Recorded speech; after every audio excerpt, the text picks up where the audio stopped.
अच्छा, अब जो हम यहाँ पे टॉपिक पढ़ रहे हैं, टॉपिक का नाम है मोल्स एंड सॉल्यूशन।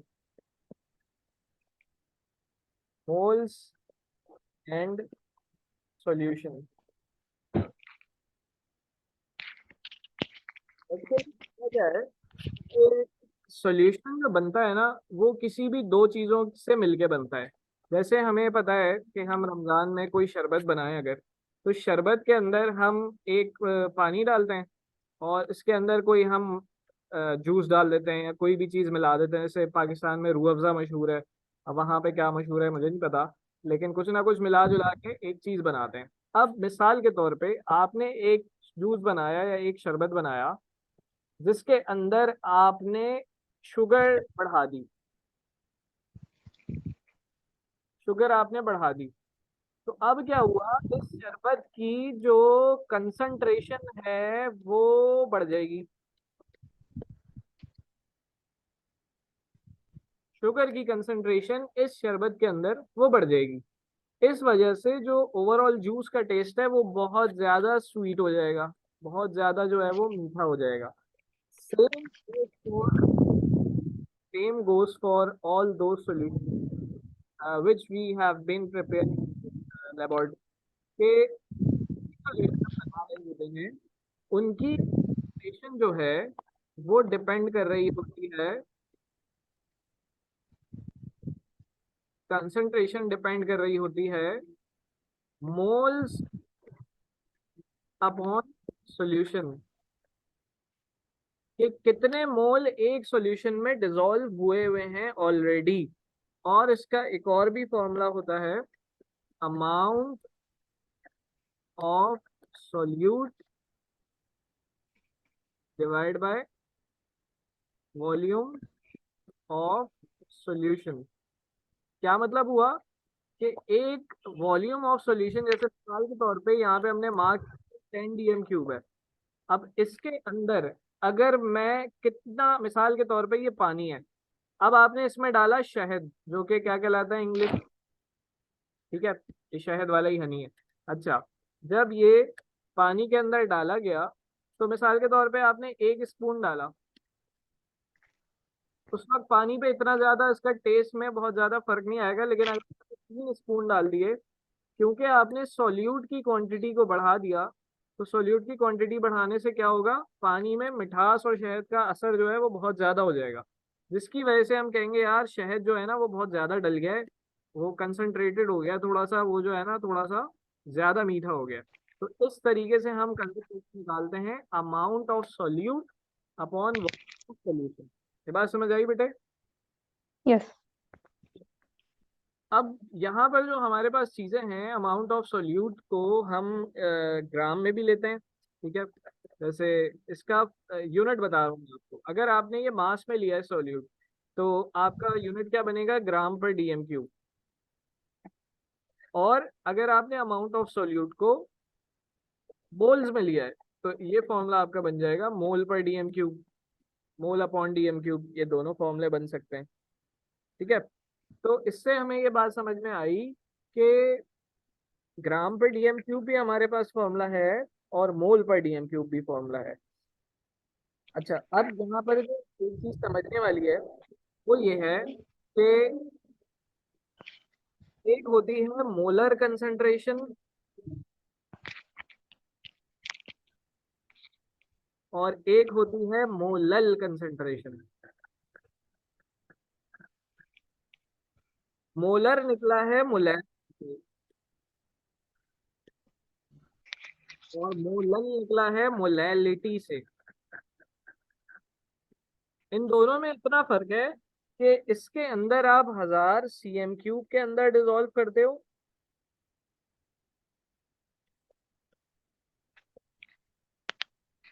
और इसके आप 1000 ग्राम में डिसॉल्व करते हो अमाउंट ऑफ सॉल्यूट से। हाँ, समझ आ रही? यस। मोलर कंसंट्रेशन जब निकालनी होगी तो 1000 cm³ में डिसॉल्व होगा, या 1 dm³ भी कह सकते हो उसको आप। और इसमें 1000 ग्राम या 1 kg होगा, यानी अगर मास इन्वॉल्व हो जाता है तो ये मोलल हो जाता है, और अगर डीएम वॉल्यूम इन्वॉल्व होगा तो ये मोलर कहलाएगा, molarity. Okay okay. Okay.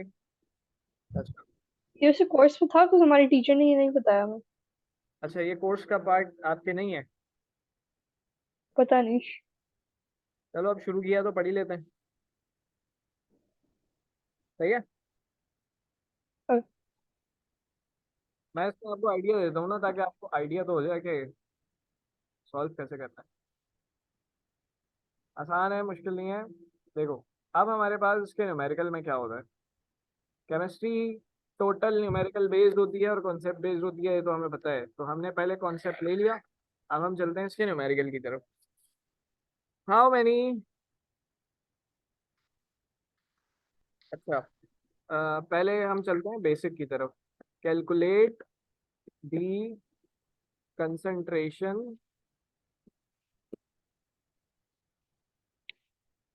When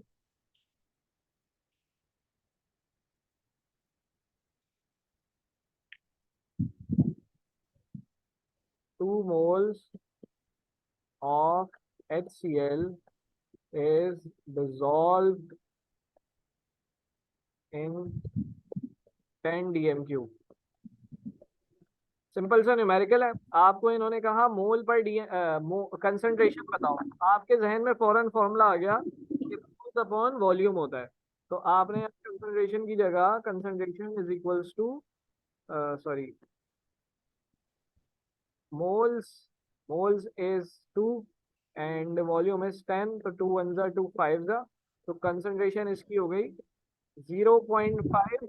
और ये क्योंकि मोल की फॉर्म में दिया हुआ था, इसलिए हमने इसके साथ लगा देना है ओ सॉरी, वॉल्यूम दिया हुआ था इसलिए हमने इसके साथ मोलर का कैपिटल एम लगा देना है। अच्छा, इसका जो एम होता है वो स्मॉल होता है, ये मैं बताना है। इसका एम जो है वो कैपिटल एम होता है। ठीक है, समझ आ रही है? यस। ओके। तो मैं इसको रब करता हूँ और हम जरा इसको एक example और देखते हैं। अच्छा, इससे पहले एक फॉर्मूला मैं आपके यहाँ पे थोड़ा सा और ड्राइव कर दूँ इस फॉर्मूले को। हमने ये पढ़ा है कि कंसंट्रेशन का जो कंसंट्रेशन बराबर होती है मोल्स अपॉन वॉल्यूम। ठीक है।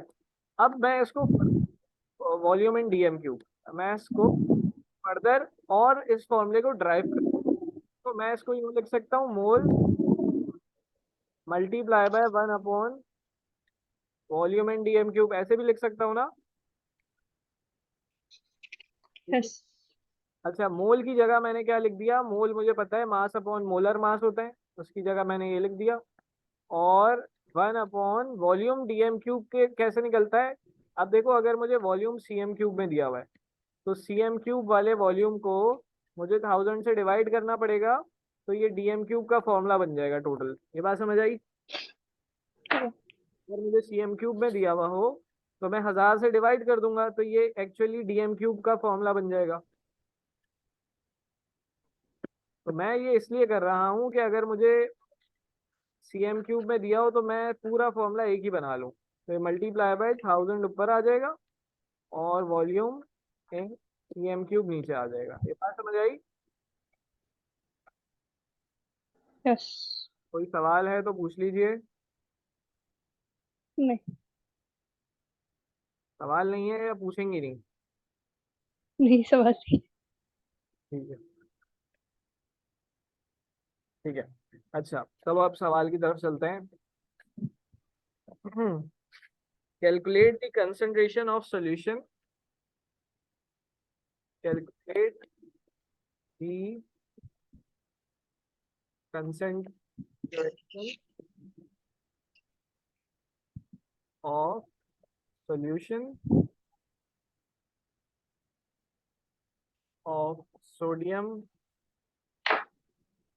hydroxide. Sodium hydroxide is NaOH that contains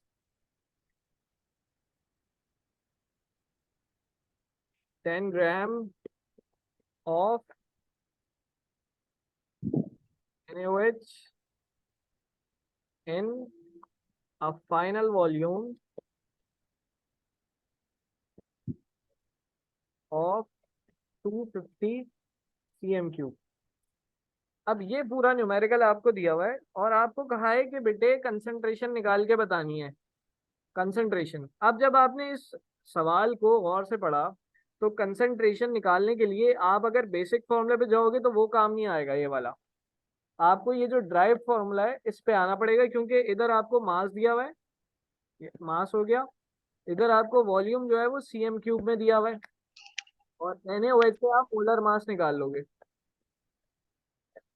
तो इसका मतलब ये हुआ कि ये तो बड़ा बेसिक सा न्यूमेरिकल हो गया। अगर हम ये सारी चीजें आइडेंटिफाई कर पाए तब तो कंसंट्रेशन में we have mass which is equals to 10 gram, molar mass of NaOH. So we have to calculate it first. NaOH, so sorry, मैंने बॉम्ब लिख दिया। molar mass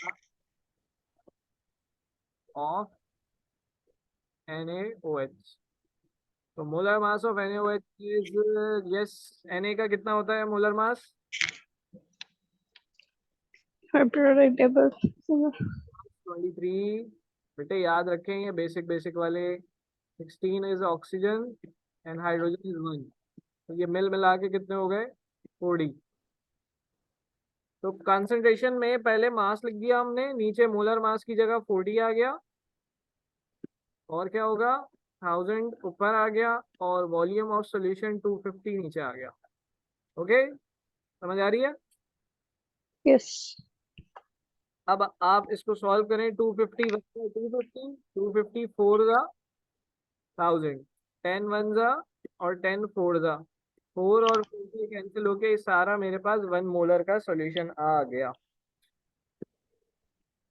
ओके, yes समझ आई? मुश्किल तो नहीं लग रहा? yes नहीं अच्छा, अब कुछ जगह पे इसको 1 मोलर भी कहेंगे और कुछ जगह पे इसे 1 मोल पर DM³ भी कहेंगे, क्योंकि यूनिट हमेशा बेसिक फॉर्मूले पे, मतलब बेसिक फॉर्मूले से बनता है। तो कंसंट्रेशन जो है वो हमारे पास 1 मोल पर DM³ हो गई।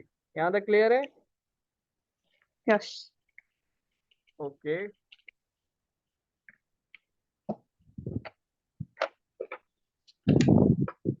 नेक्स्ट उस पे चलते हैं। और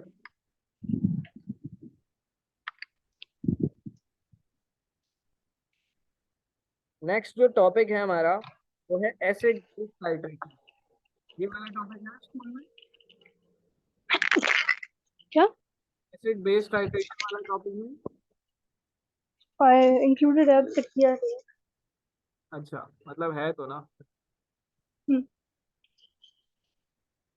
एसिड बेस टाइट्रेशन में हम एक्चुअली क्या कर रहे होते हैं? असल में हमारे पास जो इसका एक्सपेरिमेंट किया जाता है कि कितने वॉल्यूम ऑफ एसिड जो है वो कितने वॉल्यूम ऑफ बेस को न्यूट्रलाइज कर सकता है। न्यूट्रलाइज का मतलब है कि जब एसिड और बेस रिएक्ट करते हैं एक दूसरे से तो they produce salt and water. When acid और base reacts together they produce salt plus water. तो ये दोनों जो है ना ये न्यूट्रलाइज हो जाते हैं पूरे। न्यूट्रलाइज का मतलब क्या है बच्चा? न्यूट्रलाइज का मतलब ये है कि इसकी पीएच 7 से लेस होगी और इसकी पीएच 7 से ज्यादा होगी। अब ये दोनों एसिडिटी की तरफ है, ये बेसिक की तरफ है, लेकिन जब ये दोनों आपस में रिएक्ट करते हैं तो सॉल्यूशन बिल्कुल न्यूट्रल हो जाता है। न्यूट्रल का मतलब क्या है? अराउंड 7 पीएच आ जाती है, और इसके नतीजे में हमें नमक भी मिल जाता है जो हम लोगों के जख्मों पे लगा देते हैं। अच्छा, अ, तो ये जो तरीकेकार है इसको हम एसिड बेस टाइट्रेशन भी कह सकते हैं, इसको हम न्यूट्रलाइजेशन रिएक्शन भी कह सकते हैं। इसको जो अ, इसकी न्यूमेरिकल सॉल्व करने का इसके तरीकेकार है। अब तरफ आ जाते हैं। आपको ये कॉन्सेप्ट समझ आया एसिड बेस टाइट्रेशन का? yes ओके, सो इसके इस न्यूमेरिकल को सॉल्व करने के टोटल हमारे पास 2 से 3 स्टेप होते हैं, और उनको कैसे किया जाता है उसको हम देख लेते हैं।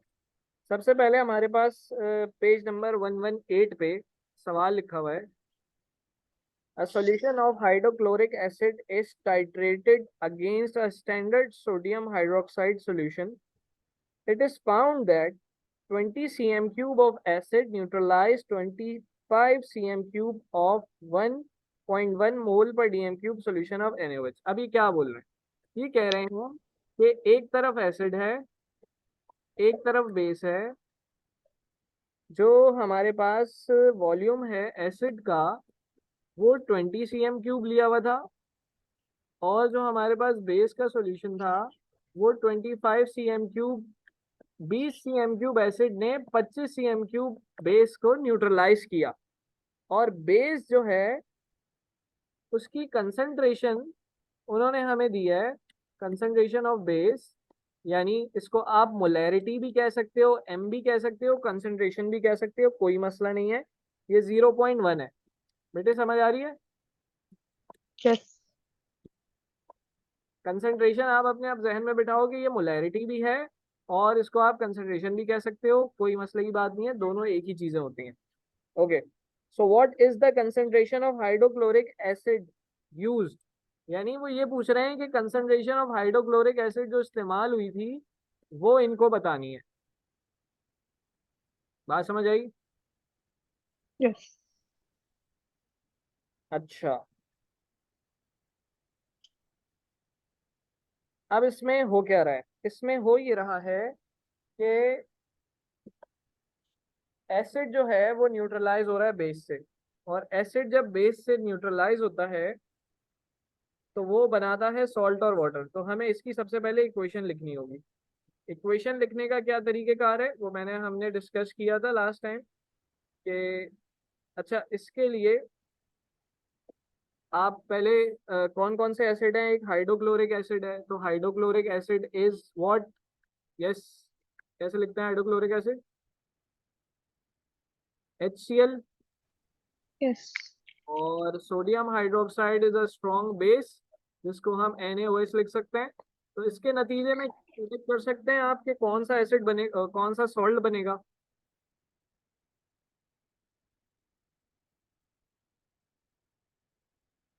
Na combines with Cl, it forms NaCl, which is a table salt.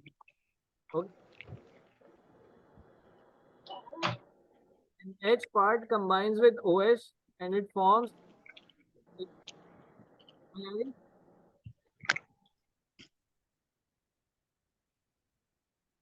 Hello, yes sir. समझ आ रही है? यस। ओके, अब मैं आपको एक बड़ी आसान सी तरकीब बताता हूँ। वो तरकीब क्या है? जब भी आपको इस तरीके से एसिड और बेस की न्यूट्रलाइजेशन का हो ना, आपको क्या करना है? वॉल्यूम एसिड का एक जगह लिखना, इसकी आपको कंसंट्रेशन यानी इसकी आपको मोलैरिटी को आपने M1 कह दिया, इस वॉल्यूम को आपने V2 कह दिया, और इसकी कंसंट्रेशन को आपने M2 कह दिया। ठीक है? कंसंट्रेशन जब ये न्यूट्रलाइजेशन रिएक्शन होगा तो उसके इक्विलिब्रियम का जो फॉर्मूला होता है वो होता है M1V1 is equals to M2V2। बात समझ आई? यस। M1 इज कंसंट्रेशन, तो किसकी कंसंट्रेशन M1 हमने लिया? एसिड की, वही तो हमें निकालनी है। तो M1 हम यहाँ लिखते हैं, M2V2 अपॉन V1 हमने यहाँ लिखा। तो M2 is 0.1, V2 is 25 and V1 is 20. So it 0.1 multiplied by 25 is 0.25, and when we divide it by 20 it becomes 0.125 M1, और इसका जो यूनिट है वो हो जाएगा मोल पर dm3। ओके, समझ आ गई? यस। पक्की बात है? यस। ओके, चलो अब अच्छा नेक्स्ट क्लास शुरू कर लेते हैं, खत्म होने वाली है। ठीक है, फिर हमारे कल आपने करना है।